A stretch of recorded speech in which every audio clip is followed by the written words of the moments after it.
Movie start होती है तो हम कुछ कॉलेज स्टूडेंट्स को देखते हैं जो अपने ट्रिप पर न्यूयॉर्क से पेरिस जा रहे हैं। सब लोग उस ट्रिप के लिए काफी एक्साइटेड थे, लेकिन एक लड़का जिसका नाम एलेक्स होता है उसे कुछ अजीब लगता है क्योंकि वो बहुत ज्यादा अलर्ट होता है। वो अपने आसपास देखता है तो उसे ये फील होता है कि वहाँ पर हर चीज उसे कुछ ना कुछ कहना चाह रही है। जैसे कि काउंटर पर बैठी हुई लेडी उसे कहती है कि उसका डिपार्चर टाइम उसकी डेट ऑफ बर्थ है यानी 25 सितंबर और डिपार्चर टाइम था 9:25। एयरपोर्ट पर एक सॉन्ग भी चल रहा था और जिस सिंगर का वो सॉन्ग था वो भी प्लेन एक्सप्लोड होने की वजह से मरा था। एलेक्स को इस तरह के और भी बहुत क्लू मिल रही थी, लेकिन वो फिर भी प्लेन में चढ़ जाता। अभी वो अपनी सीट पर बैठता ही है कि तभी वहाँ पर दो लड़कियां सीट एक्सचेंज करने के लिए आ जाती। तब एलेक्स अपनी सीट से उठकर अपने फ्रेंड टॉड के पास चला जाता। उस सीट पर बैठते ही वो देखता है कि उसके सामने वाली सीट की लॉक पिन टूटी हुई है। एलेक्स को देखकर ऐसा लग रहा था कि कुछ ठीक नहीं है क्योंकि वो काफी घबराया हुआ था। वो प्लेन से उतरना चाह रहा था, लेकिन अब इसका कोई फायदा नहीं था क्योंकि प्लेन टेक ऑफ कर रहा था। प्लेन टेक ऑफ कर चुका था और सब लोग काफी खुश और काफी एक्साइटेड थे, लेकिन टेक ऑफ करते ही उस प्लेन में कोई डिफेक्ट हो जाता है और वो प्लेन कंट्रोल से बाहर हो जाता। सब पैसेंजर्स काफी डर जाते हैं और प्लेन की एक साइड भी खुल जाती है जिससे लोग बाहर गिर रहे हैं और तभी प्लेन में आग लग जाती है क्योंकि वहाँ पर ब्लास्ट हो गया था और सब लोग इसकी लपेट में आ चुके थे और उसमें एलेक्स भी शामिल। और तभी फौरन एलेक्स की आंख खुल जाती। असल में ये उसका नाइटमेयर था, लेकिन यहाँ पर ये डाउट था कि क्या वाकई वो उसका स्केरी ड्रीम था या फिर वाकई कुछ ऐसा होने वाला था, क्योंकि रियलिटी में भी उसके सामने वो दोनों लड़कियां खड़ी हुई थी जो ड्रीम में उससे सीट एक्सचेंज करने आई थी और अब भी वो सीट एक्सचेंज करने की बात कर रही होती, जिस पर एलेक्स बुरी तरह घबरा जाता और वो जल्दी से उठकर अपने फ्रेंड टॉड के पास जाकर बैठ जाता है जिसके साथ वो नाइटमेयर में बैठा था। सीट पर बैठकर वो सामने वाली सीट की लॉक पिन चेक करता है तो वो सच में टूटी हुई और वो फौरन निकल जाती। सब कुछ एग्जैक्ट वैसे ही हो रहा था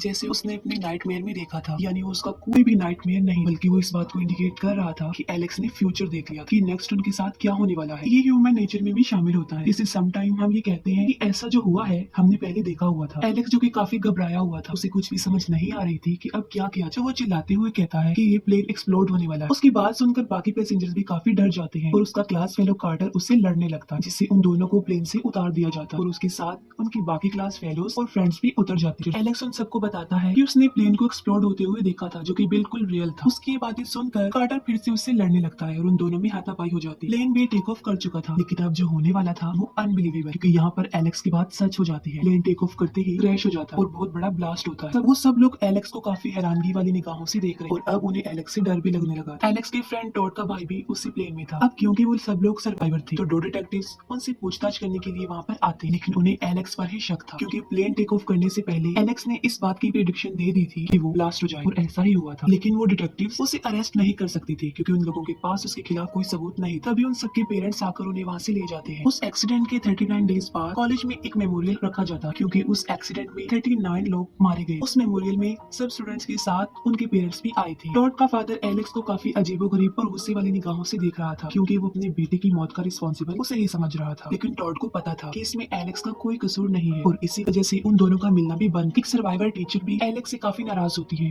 और वो भी उससे कोई बात नहीं करती। अब वहाँ पर एक लड़की जिसका नाम क्लेयर होता है जो कि एलेक्स की काफी अच्छी फ्रेंड भी थी। वो सिर्फ उसे ही लगता था कि एलेक्स ने उन लोगों की जान बचाई। वो लोग खुद को लकी समझ रहे क्योंकि उन्हें ऐसा लग रहा था कि उन्होंने अपने डेथ को चीट कर दिया, लेकिन क्या वाकई ही उन्होंने अपनी डेथ को चीट कर दिया था? लेकिन असल में ये उनकी गलत फहमी थी क्योंकि अगर किसी की मौत फाइनल हो गई तो डेथ उसे किसी न किसी डिजाइन से मार डाले और यकीनन डेथ ने उनके लिए कोई ना कोई प्लान किया होगा। रात को एलेक्स न्यूज़पेपर पढ़ रहा था, तभी उसकी विंडो पर एक आउल आकर बैठ जाता है और उसे भगाने के लिए वो न्यूज़पेपर उसकी तरफ फेंकता है जो कि एक फैन में अटक जाता है और उसके बहुत सारे टुकड़े हो जाते हैं और एक टुकड़ा आकर एलेक्स पे गिरता है और उस टुकड़े पर जो लिखा था उसके फ्रेंड का नाम टॉड, यानी डेथ इस बात को इंडिकेट कर रही थी कि अगली बारी टॉड की। फिर टॉड को दिखाया जाता है जो कि अपने बाथरूम में होता है और पानी में उसका पाँव स्लिप हो जाता है और उसकी गर्दन से एक वायर लिपट जाती है। वो खुद को बचाने की काफी कोशिश करता है लेकिन इसका कोई भी फायदा नहीं होता और फाइनली उसकी मौत हो जाती है। एलेक्स जल्दी से टॉड के घर जाता है लेकिन अब इसका कोई भी फायदा नहीं था, काफी देर हो चुकी थी। टॉड के पेरेंट्स समझ रहे थे कि उसने सुसाइड कर लिया, लेकिन एलेक्स उन्हें समझाने की कोशिश करता है कि टॉड ऐसा कभी भी नहीं कर सकता था। नेक्स्ट डे एलेक्स क्लेयर के पास जाता है क्योंकि सिर्फ क्लेयर ही थी जो उसकी बातों पर बिलीव करती थी और एलेक्स को लगता था कि टॉड ने सुसाइड नहीं किया और इसीलिए वो दोनों मर जाते हैं। वहाँ पर वो दोनों एक आदमी से मिलते हैं जो उन्हें बताता है कि ये सुसाइड नहीं था क्योंकि टॉड ने उस वायर को ड्रैग करने की कोशिश की, यानी खुद को सेव करने की कोशिश की थी। वो ये भी बताता है कि डेथ आने के लिए किसी इंसिडेंट या फिर किसी एक्सीडेंट की जरूरत नहीं होती बल्कि डेथ सबको एक खास किस्म के डिजाइन से मारती है, जिसे एलेक्स ने चीट कर दिया था जब वो उस प्लेन से उतरा था। लेकिन इसका मतलब हरगिज ये नहीं था कि वो मौत से बच गए। टॉड की कंडीशन को देखकर ऐसा लग रहा था कि क्या मौत ने उनके लिए कोई खास किस्म का डिजाइन और प्लान ही सोचा हुआ है और वो सब फ्रेंड्स जो सर्वाइवर हैं एक एक करके मारे जाएंगे। एलेक्स और क्लेयर एक कॉफी शॉप पर बैठकर ये डिस्कशन कर रही होती हैं कि वो डेथ के नेक्स्ट डिजाइन को कैसे चीट करेंगे, क्योंकि एक बार तो वो अपनी डेथ को चीट कर चुका था और वो दोबारा भी उसे चीट करना चाह रहा था। बाय चांस सारे सर्वाइवर्स एक बार फिर से मिल जाते हैं और तभी एक बस कार्टर की फ्रेंड को उड़ाकर ले जाती है जिससे वो लोग काफी घबरा जाते हैं और वो समझ जाते हैं कि उन्होंने डेथ को नहीं डाला, वो अभी भी उनके आसपास घूम रही है। रात को एलेक्स न्यूज देख रहा होता है, तब उसे पता चलता है कि प्लेन में ब्लास्ट कहाँ हुआ था और वो किस पैटर्न से आगे बढ़ा, और उसके अकॉर्डिंग वो अपनी सीटिंग अरेंजमेंट चेक करता है, जिससे उसे पता चलता है कि सबसे पहले टॉड ने मरना था और नेक्स्ट कौन होगा और इससे नेक्स्ट कौन, उसे सब कुछ पता चल जाता है। और अब वो डेथ के पैटर्न को बहुत अच्छे से अंडरस्टैंड कर लेता है। पैटर्न के हिसाब से वो देखता है कि टॉड और उसका भाई तो मर चुके हैं और अब अगली बारी उनकी टीचर की थी। तब एलेक्स जल्दी से अपने टीचर के घर जाता है और वो एलेक्स को अपनी विंडो से देख रही होती है। एलेक्स को देखकर वो टीचर समझती है कि शायद वो उसे मारने आया, और वो जल्दी से उन पुलिस ऑफिसर्स को कॉल कर देती है। वो पुलिस ऑफिसर जल्दी से वहाँ आ जाते हैं और एलेक्स उन्हें वहाँ पर कुछ एक्सप्लोर करते हुए मिलता है और इसीलिए वो एलेक्स को अपने साथ ले जाते हैं। वो एलेक्स से पूछते हैं कि वो वहाँ पर क्या कर रहा है। तब एलेक्स उन लोगों को सारी बात बता देता है और कहता है कि अब मरने की बारी उनके टीचर की। वो पुलिस ऑफिसर्स उसकी बातों पर एग्री नहीं थे, लेकिन उसके खिलाफ कोई सबूत भी नहीं था, तो इसीलिए वो उसे जाने देते हैं। दूसरी तरफ वो टीचर एक म्यूजिक प्लेयर प्ले करती है और ये वही सॉन्ग था जो उस दिन एयरपोर्ट पर भी लगा हुआ था। वो एक कप के अंदर गर्म चाय डालती है और घबराते हुए उसे फेंक देती है और इसके बाद वो उसी कप में आइस और कुछ ड्रिंक डालती है, जिससे वो कप क्रैक हो जाता है। फिर वो उस कप को अपने कंप्यूटर के ऊपर लेकर जाती है और उससे लीक होता पानी उस कंप्यूटर में गिर जाता है, जिससे उस कंप्यूटर में शॉर्ट सर्किट होने लगती है। तब वो टीचर पास जाकर चेक करती है तो वहाँ पर ब्लास्ट हो जाता है और कांच का एक टुकड़ा सीधा उसकी गर्दन में जाकर लगता है। अब वहाँ पर सिचुएशन और ज्यादा खराब होती जा रही थी। वो एक कपड़े को उठाने की कोशिश कर रही थी जो कि कुछ नाइफ्स पर पड़ा हुआ था और उसे उठाने के दौरान ही एक नाइफ उसके अंदर घुस जाता है। जब तक एलेक्स वहाँ पर पहुँचता है वहाँ सब कुछ डिस्ट्रॉय हो चुका था और वो टीचर भी काफी इंजर्ड थी और उसकी हालत काफी खराब थी, लेकिन इसके बावजूद भी एलेक्स उसे बचाने के लिए कुछ न कुछ करने की सोचता है। तभी एक चेयर ऊपर से आकर गिरती है जो सीधा उस नाइफ पर आकर लगती है। वो नाइफ और अंदर घुस जाता है और यहाँ पर वो टीचर भी मर जाती है। घबराहट के आलम में एलेक्स वो नाइफ उस टीचर के पेट से निकाल लेता है, लेकिन फिर उसे इस बात का रियलाइज हो चुका था कि उसने खुद को कितनी बड़ी मुसीबत में फंसा लिया और वहाँ का गैस भी ऑन था। एलेक्स बाहर निकलता है, तब एक सर्वाइवर फ्रेंड उसे देख लेता है। एलेक्स के बाहर आते ही वो घर ब्लास्ट हो जाता है। उस फ्रेंड के बयान के अकॉर्डिंग वो पुलिस ऑफिसर्स एलेक्स को ढूंढने लगते, लेकिन एलेक्स अपने घर पर नहीं था। वो सिर्फ क्लियर ही जानती थी कि वो कहाँ पर है और क्लियर अपनी उसी फ्रेंड जिसने एलेक्स के खिलाफ गवाही दी थी और कार्टर को लेकर एलेक्स के पास जाती है, क्योंकि वो पता लगवाना चाह रहे थे कि अगली मरने की बारी किसकी है। वो लोग एलेक्स को एक जगह से पिक कर लेते हैं, वो एलेक्स से पूछते हैं, लेकिन वो उन लोगों को कुछ भी बताने को तैयार नहीं था, क्योंकि बताने का भी कोई फायदा नहीं होना था और अगली बारी कार्टर की होती है। एलेक्स के इनकार करने पर कार्टर गुस्से में आ जाता है और वो कहता है कि मरना तो कंफर्म है, तो क्यों ना वो अभी मर जाए, सब लोग उसी की मर्जी से। और वो कार को फुल स्पीड पर चलाने लगता है। वो बहुत डेंजरस ड्राइविंग कर रहा है। फिर वो अपनी कार को एक रेल ट्रैक पर लाकर खड़ा कर देता है। एलेक्स, क्लेयर और उनका फ्रेंड तो कार से निकल जाते हैं, लेकिन कार्टर कार से बाहर नहीं आता। वो तीनों फ्रेंड कार्टर को समझाते हैं और सामने से ट्रेन भी आ रही थी। तब फिर कार्टर भी डिसाइड कर लेता है कि वो ऐसे नहीं मरेगा और कार्टर कार को स्टार्ट करने की कोशिश करता है, लेकिन वो स्टार्ट नहीं होती। और यहाँ पर हमें ये कंफर्म हो जाता है कि डेथ ने उसके लिए यही प्लान किया हुआ, यानी कार्टर इसी डिजाइन से मरे। वो कार से बाहर आने की कोशिश करता है, लेकिन डोर भी लॉक्ड हो चुका है। वो सीट बेल्ट खोलने की कोशिश करता है, लेकिन बदकिस्मती से वो भी नहीं खुल रही थी। कार्टर का मरने का टाइम आ चुका था और मौत बिल्कुल उसके सामने खड़ी हुई थी, लेकिन एक बार फिर से एलेक्स डेथ को चीट कर देता है और वो जल्दी से कार्टर को कार से बाहर निकाल कर उसकी जान बचा लेता है। अब क्योंकि एलेक्स ने डेथ को चीट कर दिया, तो अब अगली बारी किसकी हो। और यहाँ पर हमें ये पता चलता है कि अगर कोई अपनी डेथ को चीट कर लेता है तो डेथ नेक्स्ट पर चली जाती है, लेकिन जब तक वो इस बात को समझते हैं कि अगली बारी किसकी थी, अब काफी देर हो चुकी, क्योंकि अगला वही था जो उनके साथ आया था, उनका फ्रेंड। वो ट्रेन कार के एक टुकड़े को हिट कर देती है जो सीधा आकर उनके फ्रेंड को लगता है और वो उसकी गर्दन में उड़ाकर ले जाता है और यहाँ पर वो भी मर चुका। अब यहाँ एलेक्स भी समझ चुका था कि अगर वो किसी की डेथ को चीट कर देगा तो डेथ उसे स्किप करके नेक्स्ट पर चली जाएगी। कार्टर बच चुका था और अब सिर्फ एलेक्स और क्लियर ही रह गए थे और अगली बारी एलेक्स की थी। एलेक्स खुद को क्लियर के कैबिन में बंद कर लेता है और वो वहाँ के डोर को टेप से चिपका देता है, लेकिन एलेक्स दोबारा से अपने सिटिंग ऑर्डर को रिकॉल करता है। तब उसे पता चलता है कि अब उसकी बारी नहीं बल्कि क्लियर की बारी, क्योंकि क्लियर उसकी अगली सीट पर बैठी हुई थी। क्लियर को एलेक्स की काफी फिक्र हो रही है और वो उन पुलिस ऑफिसर्स को एलेक्स का पता बता देती ताकि वो एलेक्स को सेव कर ले। एलेक्स क्लियर को बचाने जा रहा था, तभी वहाँ पर वो पुलिस ऑफिसर्स आ जाते हैं। एलेक्स जल्दी से उनसे बचकर भाग जाता है, क्योंकि उसे पता था कि वो लोग उसकी कोई भी मदद नहीं कर सकेंगे। दूसरी तरफ क्लियर के घर के बाहर एक इलेक्ट्रिक वायर टूट जाती है और अपने डॉग को बचाने के लिए क्लियर नीचे आती है। तभी उनका स्विमिंग पूल टूट जाता है और उस पानी में काफी हैवी किस्म का करंट होता है और वो पानी चारों तरफ फैल जाता है, लेकिन क्लियर किसी तरह अपने डॉग को भी बचा लेती है और खुद एक सीढ़ी पर चढ़कर खुद को सेव कर लेती है। वो अपनी कार में बैठकर जल्दी से वहाँ से निकलने की कोशिश करती है, लेकिन वो वहीं पर ट्रैप हो जाती है। इतनी देर में एलेक्स भी वहाँ पर पहुंच जाता है और वो उसकी हेल्प करने के लिए आगे बढ़ता है। कार की चारों तरफ आग लग चुकी थी और वो इलेक्ट्रिक वायर कार के ऊपर ही पड़ी हुई थी। यहाँ पर हमें पता चलता है कि डेथ ने क्लियर के लिए यही डिजाइन प्लान किया, लेकिन यहाँ पर भी एलेक्स डेथ को चीट कर देता है, क्योंकि एलेक्स उस वायर को हटाकर पीछे फेंक देता है और इतनी ही देर में क्लियर भी उस कार से उतर जाती है और कार में एक बहुत बड़ा ब्लास्ट हो जाता है। वहाँ पर एलेक्स को देखकर ऐसा लग रहा था कि वो इस ब्लास्ट में नहीं बच पाया। इसके बाद हम 6 महीने बाद का सीन देखते हैं, जहाँ पर हम देखते हैं कि क्लियर और कार्टर पेरिस घूमने जा रहे थे, लेकिन यहाँ पर उनके साथ एलेक्स भी होता, यानी वो बच चुका। उन तीनों ने अपनी लाइफ को चीट कर दिया था और अब वो लोग आराम से अपनी जिंदगी जी रही थी। एलेक्स को अभी भी लग रहा था कि डेथ का ये सिलसिला बंद नहीं हुआ, क्योंकि क्लियर और कार्टर की दफा तो उसने अपनी दखल अंदाजी करके उन्हें बचा बचा लिया, लेकिन उसकी मर्तबा किसी ने भी दखल अंदाजी नहीं की और उसे लग रहा था कि उसकी बारी अभी तक नहीं आई और वो बिल्कुल ठीक सोच रहा था। तभी अचानक से वहाँ पर एक आदमी वही सॉन्ग गाने लगता है जो उस दिन एयरपोर्ट पर भी लगा हुआ था। एलेक्स को कुछ भी ठीक नहीं लग रहा था और वो वहाँ से जाने लगता है। तभी क्लियर देखती है कि वहाँ से एक बस आ रही है और वो एलेक्स को आवाज लगाती है और वो उस बस एक्सीडेंट से बच जाता है, लेकिन वो बस एक खंबे से टकरा जाती है और एक साइन बोर्ड टूट जाता है और नीचे आने लगता है और वो साइन बोर्ड एलेक्स की तरफ ही बढ़ रहा था। तभी कार्टर जल्दी से आकर उसे बचा लेता, यानी एलेक्स के लिए डेथ ने यही डिजाइन प्लान किया हुआ था जिसे उन लोगों ने स्किप कर दिया था, यानी अब वो नेक्स्ट पर्सन को ले जाए और नेक्स्ट था